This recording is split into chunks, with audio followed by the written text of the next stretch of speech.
Central Valley, and welcome to this week's episode of Valley Movers and Shakers. I'm Kevin Little, I'm your host, and I'm back after a one-week hiatus. I am very excited about this week's show. We have Geovonna Casanova here, who is going to tell us all about her exciting project she's been doing, her upcoming projects, her connection with the Valley, and many, many other things. So stay tuned. And once again, this is a show about bringing positive energy to the Valley, motivating people to do positive things, to become movers and shakers themselves, not only to watch the movers and shakers that were here. I've said this many times. Everything that exists is because someone had a motivation to achieve it, had a dream and followed it and pursued it to completion. And that's what we like to feature on this show, people who are dreaming, who are aspiring to do better and to make this Valley an even better place than it is. So we're going to take a short break, and we're going to come right back with Geovonna Casanova. Thank you.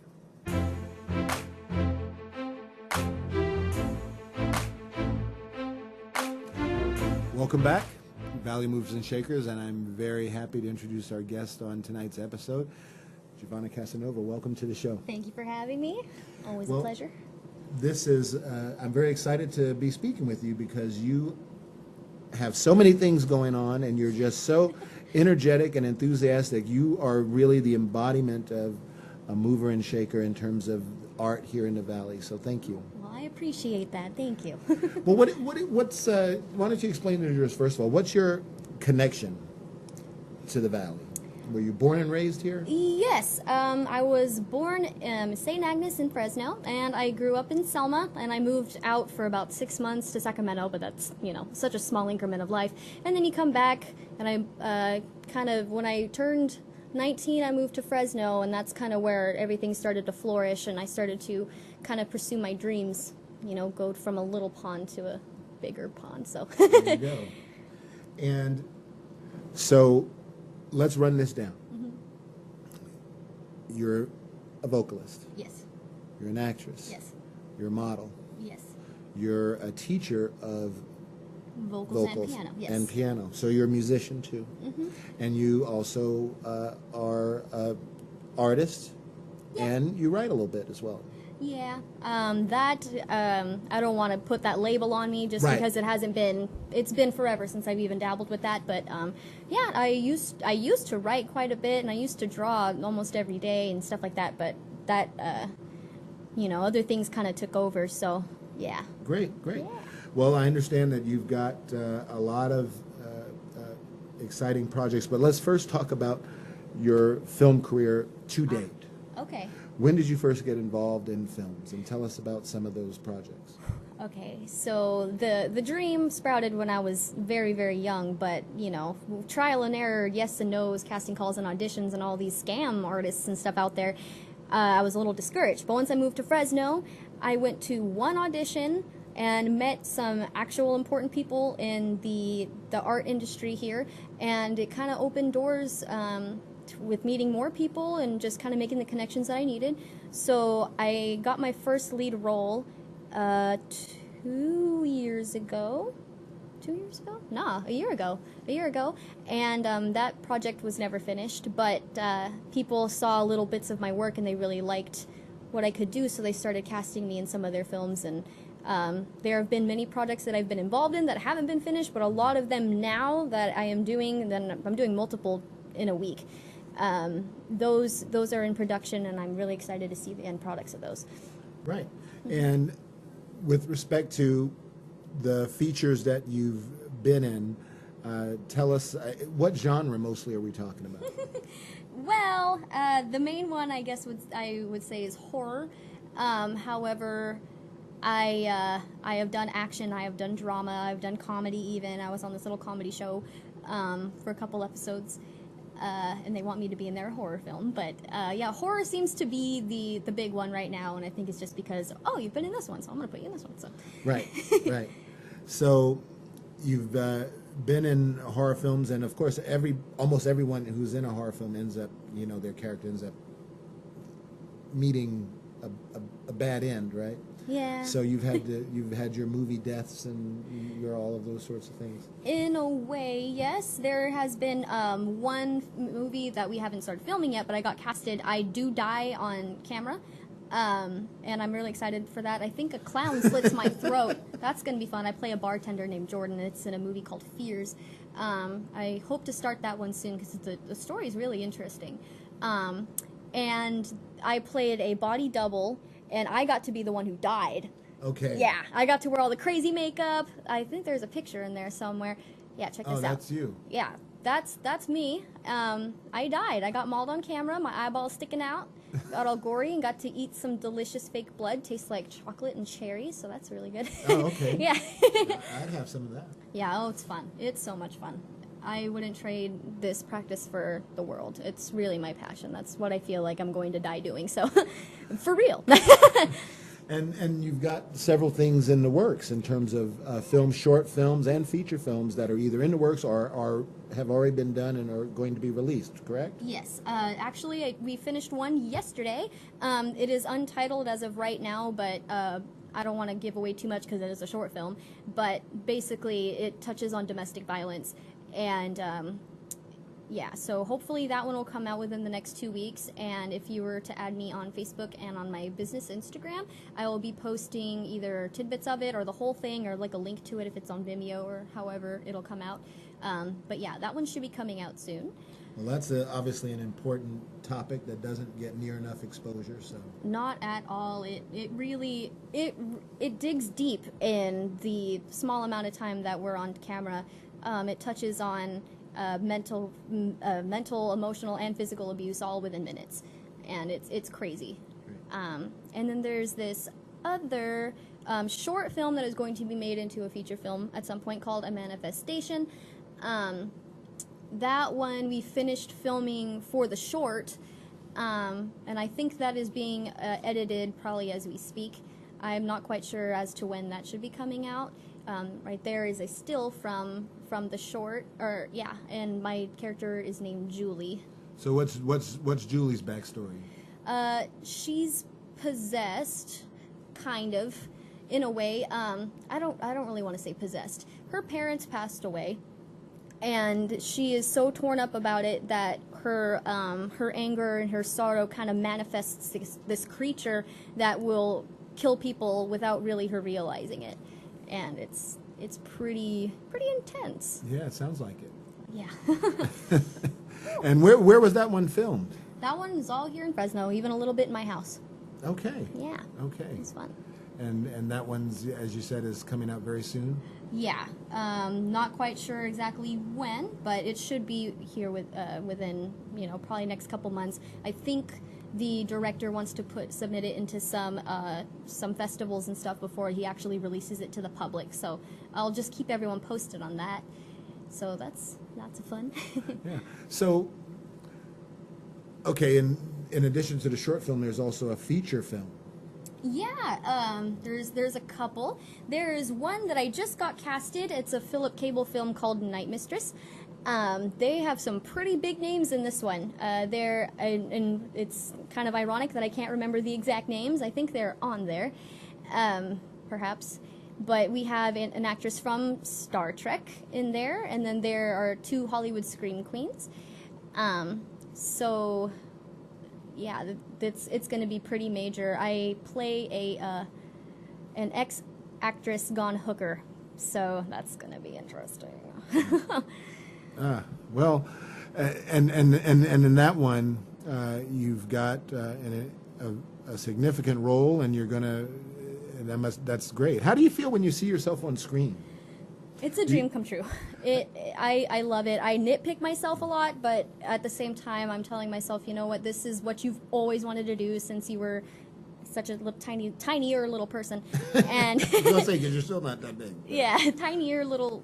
I call myself, or my nickname is Gooby, tiny little Gooby, and it's a blessing. I don't know how else to describe it. It's something that I've always wanted, and now it's manifesting, and it's. So you're not like some actresses or actors who just can't bear to see themselves on screen because they're just that hypercritical of themselves.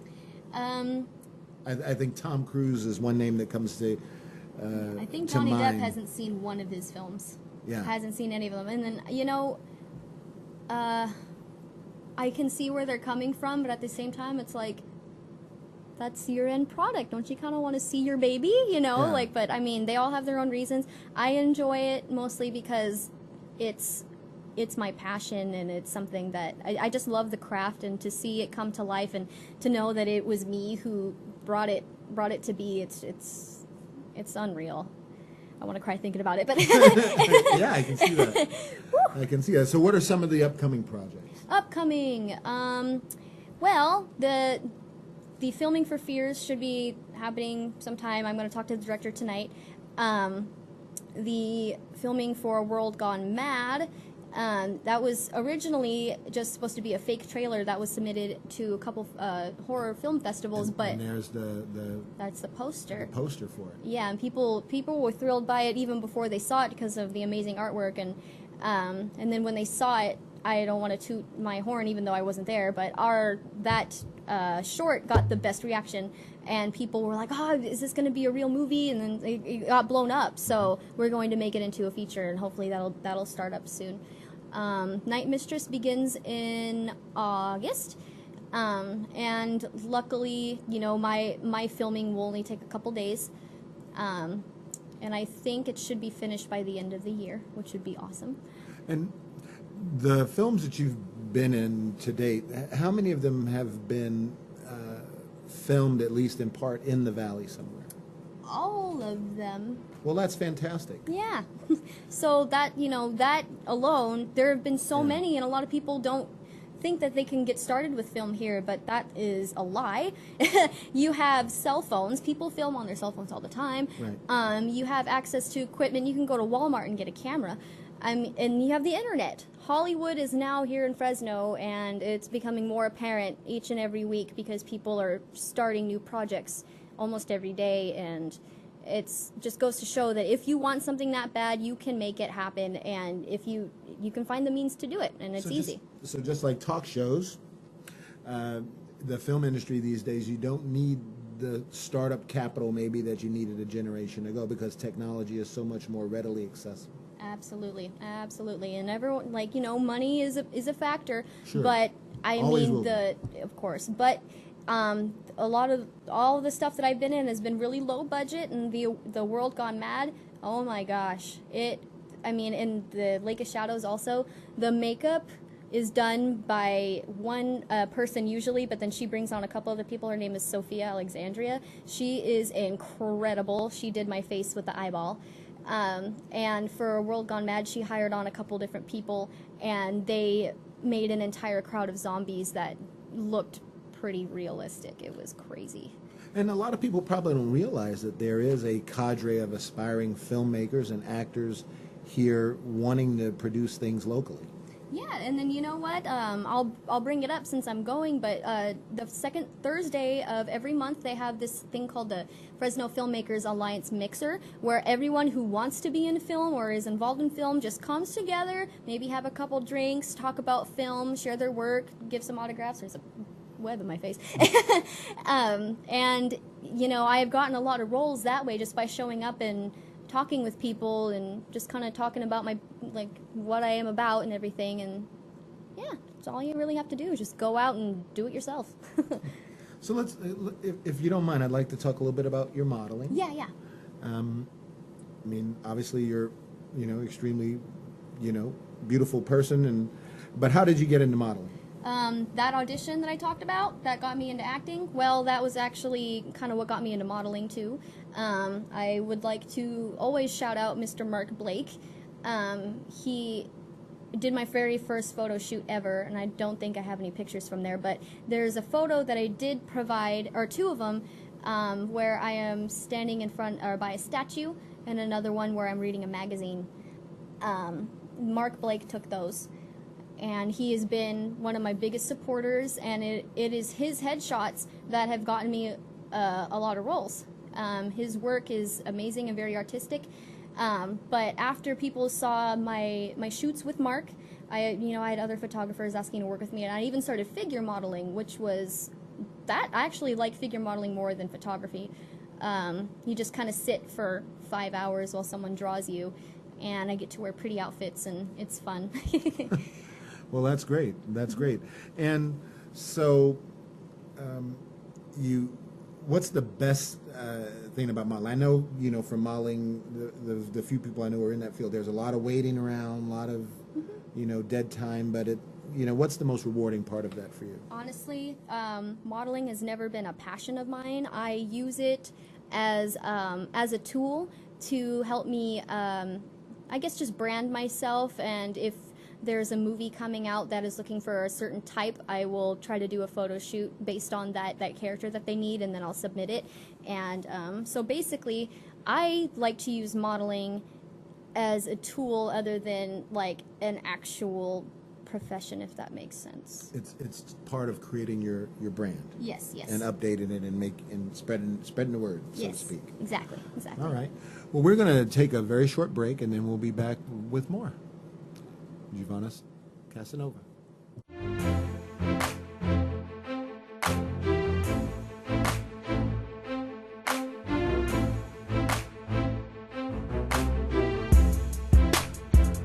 Welcome back to Valley Movers and Shakers, and we're with Geovonna Casanova still, and we are now.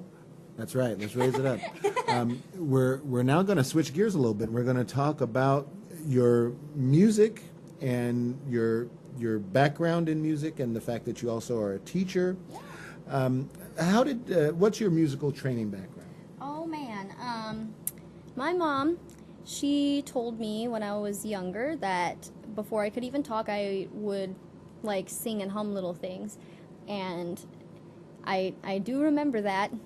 And I started playing instruments by ear a lot, and I got this teeny tiny little keyboard, and the first little tune I learned how to play, my uncle had Fiorelise as his ringtone on his cell phone, and I figured out how to play it on the piano, and I decided I wanted to learn. So I started taking choir all throughout school, and then when I reached high school, from my freshman year to my senior year, I was in the elite chamber singers choir, which you have to audition for and everything. And I got to travel to New York, where I got to sing a solo under the Statue of Liberty, which was an amazing experience. I'll never forget it. I got to see Phantom of the Opera on Broadway, and that was great. Sang in St. John the Divine. I think I sang in Carnegie. Yeah, I sang in Carnegie Hall. Of course, it was with a group, but nonetheless, it's still amazing. Yeah, not many people can say they've done that. Yeah, it was great, and that instructor believed in me, and she wanted me to try out for the Fresno Grand Opera at the age of 16, which was ridiculous, and also for a play that only takes 18 and up. And I did get a call back for both of them, but then when they found out that I was only 16, I wasn't able to do it. But she was like, "See, you can do it," and I was like, Okay. So obviously, yeah, this has been something that's been a part of you for a long, long time. Yeah. So you said off camera your musical weapon of choice is your voice. My voice, yeah. And what types of music are part of your repertoire? Well, honestly, everything. I grew up a metalhead. Not that I scream or anything like that, but like when they actually sing, I like to sing that kind of thing. And I can sing pop, R&B, hip hop, all that, blah blah blah. But honestly, my roots take me to classical opera and Broadway and little arias and things like that. And that's where my voice really comes out. So it sounds like being in musical theater, and it seems like you're destined for that, but that would just be an amazing experience for you. I would say so. I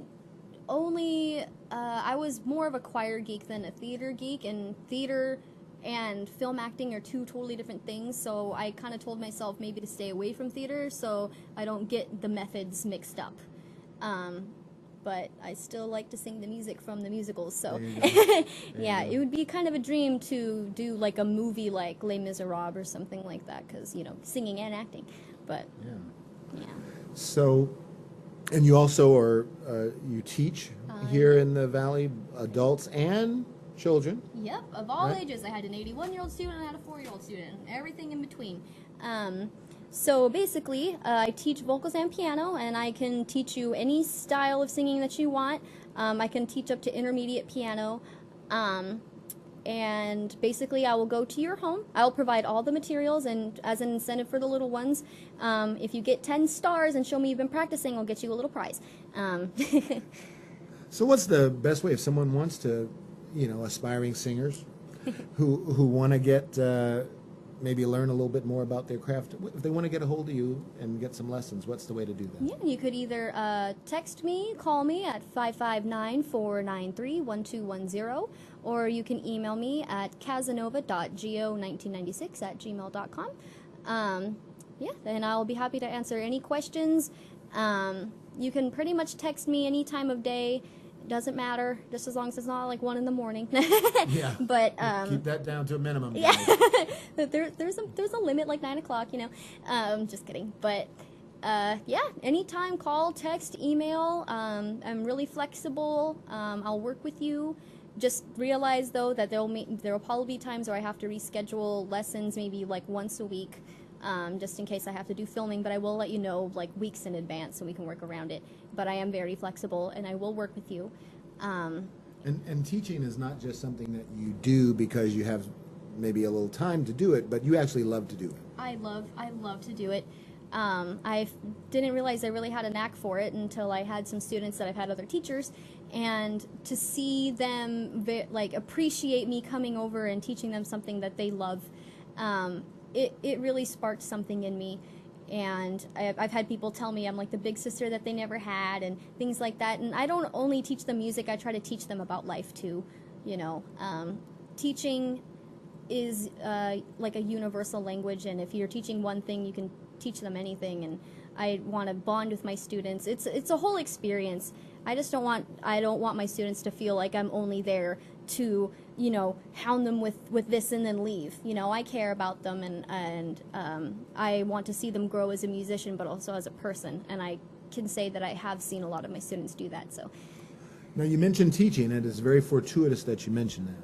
And the reason I say that is, on every one of my shows, I like to give my guests an opportunity to have a teaching moment with the audience. Not only the people who are watching our live stream, but the people who will watch it on the YouTube channel, to encourage them to go out and really live or try to fulfill their potential, because you're obviously doing that. You're pursuing your dreams full bore. Mm-hmm.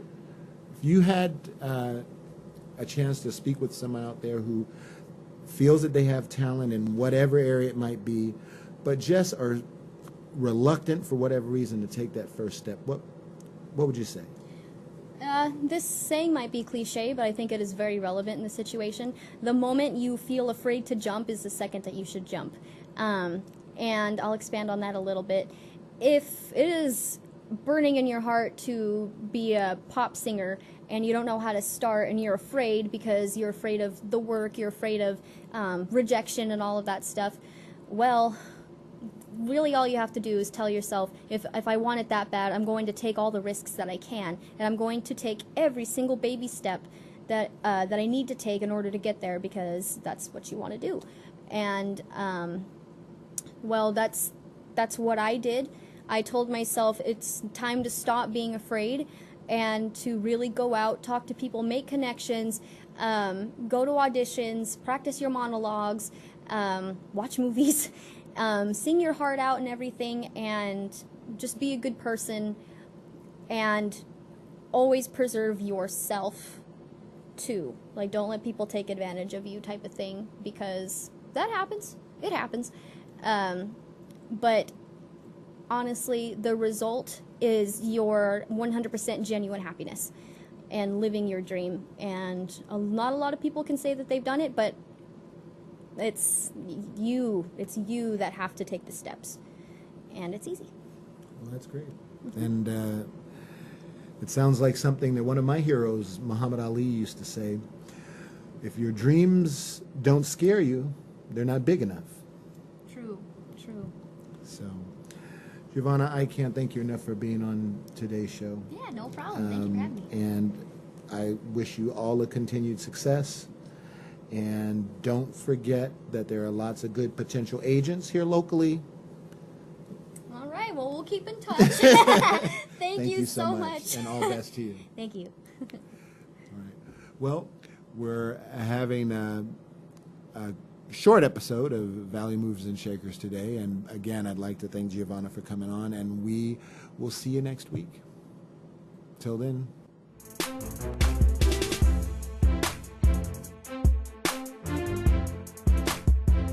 CentralValleyTalk.com